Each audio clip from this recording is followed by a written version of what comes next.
And don't ever let anybody tell you that it's too late. As long as your memory works, I don't care if you didn't extract meaning from your experiences while they happened. What are you going to do? Quit? Say it's too late? If you can remember your experiences, you can sit by yourself on a couch in the woods without any input from anybody and think it through. What has your life been showing you? Pattern recognition is the most important tool. It is the spirit that guides that ability. Now, this is very important. Hear me on this, so that you people understand something. Do not objectify the spirit. When I say objectify, that means an object or thing outside of yourself. Some God watching you, looking down on you. Don't do that. You're tempted to do that. You want its help, right? You can't perceive the spirit. No matter how hard you try, you're not going to be able to do that. And as soon as you objectify it as a deity or something that is trying to help you from outside of you, you get into real trouble. Why? Because that can now be debated. If you're going to put the author of life outside of yourself, that means you're looking outside of yourself for meaning. Therefore, debates are also outside of yourself. So one day, you may be really faithful. You may feel so much confidence in God. And then this reality and that which controls it coordinates things so that you run into debates and information and videos or your own thoughts that negate the objectivity of this God. And now your addictions rise again, your negative feelings rise again, you become in denial again. Of course. Why are you looking for a source? What should your faith be in then? What is your choice? Well, you can either choose observable lies. You observe lies every day in your world. You can choose to adhere to those and be allegiant to lies because you can observe them. Or you can be allegiant and adhere to the unobservable truth.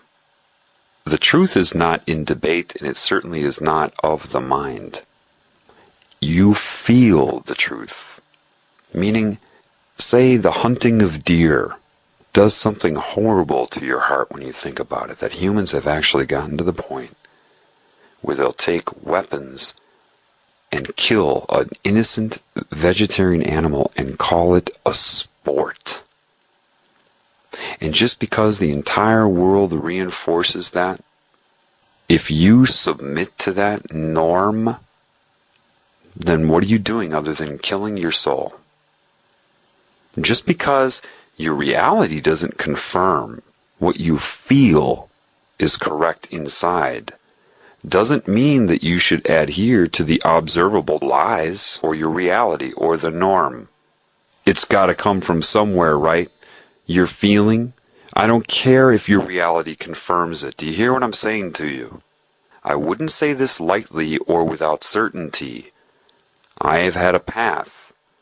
You've got to trust that my knowledge has come from that path. Whether you know what that path is or not, you must hear me now. If you feel what is correct inside, it's got to come from somewhere, but you don't need to trace the source. And believe me, the source is unconcerned right now with you doing that. You've got to trust me on that. You've got to go with what you feel is right. If you have a job and you know, you're like, God, I'm forced to lie in my job. And the lies are starting to really get to me. And everybody at work, they don't even seem concerned about it. And I complain about it and people say, well, you got to make money. But something inside me says, this is wrong. I don't know exactly why it's wrong. Or maybe I don't have the total understanding because nobody else in this reality or very few people in this reality seem to confirm it. And I know I can't function the way I used to if I go from it, but something inside that's not of the academic system, not of the media, not of the norm, is telling me this is wrong. And you ignore that to submit to the observable lie, that's killing your spirit. Don't believe me? Follow your feeling. Honor it and see how you feel. I had my own business, my own clinic. Making 6 figures was easy for me. I walked away from it all, and I couldn't have been solicited to do so. I couldn't have heard somebody talk about it to motivate me to do that. It's something that slowly occurred inside. I got tired of charging. I felt, even though I was very good at what I did, and people chose me, they drove from other states to come see me, bypassing their local healthcare. I realized I'm not solving their problem. It may appear that way, but all I'm doing is moving it. I'm moving it to a financial problem.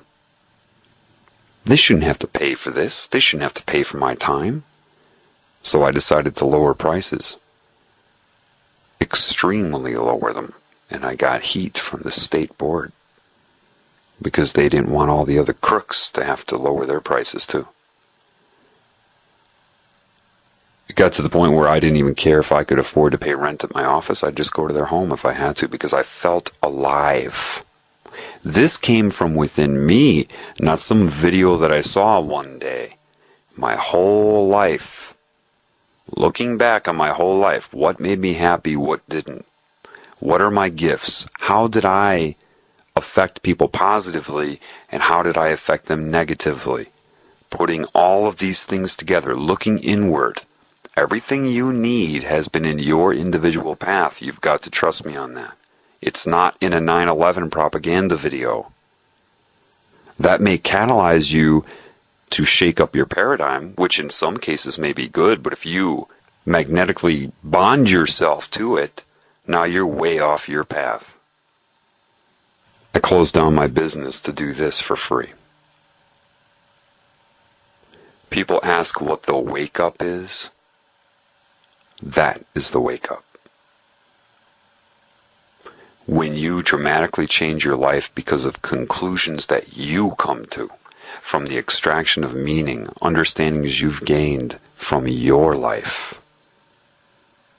Meaning, you don't need another person's opinion to come to these conclusions, and they ring true with your heart. The unobservable truth that you feel, regardless of the source, don't bother trying to find the source. It's unnecessary right now.